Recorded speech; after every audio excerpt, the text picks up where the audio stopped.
रोंबां हायना गोनां नोंजों समायथाव गैया बे मुलुगाव फै नों आंनि खाथियाव था नों आंजों लोगोआव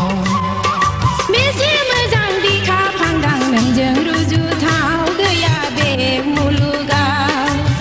फै नों आंनि खाथियाव था नों आंजों लोगोआव खानाय रुंबां हायना गोनां नोंजों समायथाव गैया बे मुलुगाव फै नों आंनि खाथियाव था नों आंजों लोगोआव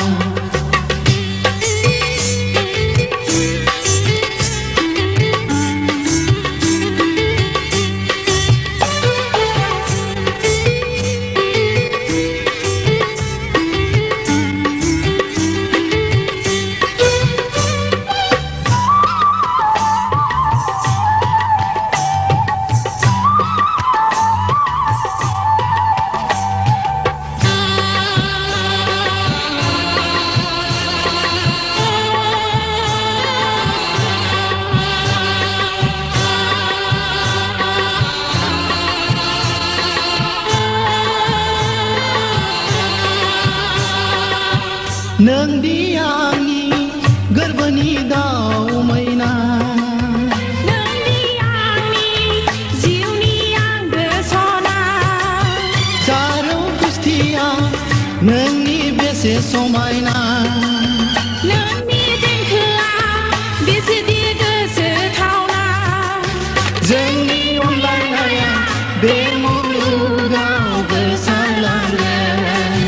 जोंनि अनलायनाया बे मुलुगाव गोसारलांगोन खानाय रुंबां हायना गोनां नोंजों समायथाव गैया बे मुलुगाव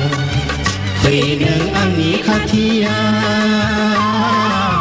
था नों आंजों लोगोआव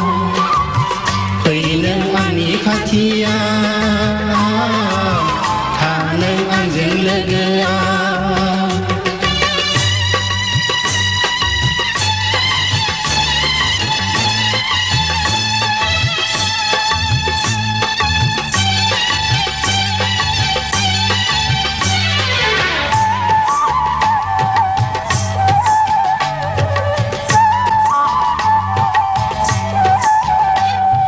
बारदै सिखोला जानानै आं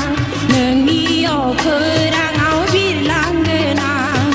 बारदै सिखोला जानानै आं नोंनि अखोराङाव बिरलांगोन आं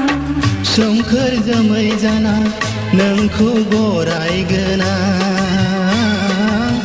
सोमखोर जोमै जाना नोंखौ बरायगोन आं फैलाव बुहुमाव जों सानैजों दावगालांगोन फैलाव बुहुमाव जों सानैजों दावगालांगोन खानाय रुंबां हायना गोनां नोंजों समायथाव गैया बे मुलुगाव फै नों आंनि खाथियाव था नों आंजों लोगोआव बेसे मोजां बिखा फांदां नोंजों रुजुथाव गैया बे मुलुगाव फै नों आंनि खाथियाव था नों आंजों लोगोआव फै नों आंनि खाथियाव था नों आंजों लोगोआव फै नों आंनि खाथियाव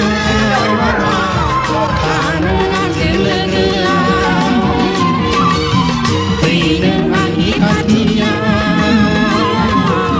था नों आंजों लोगोआव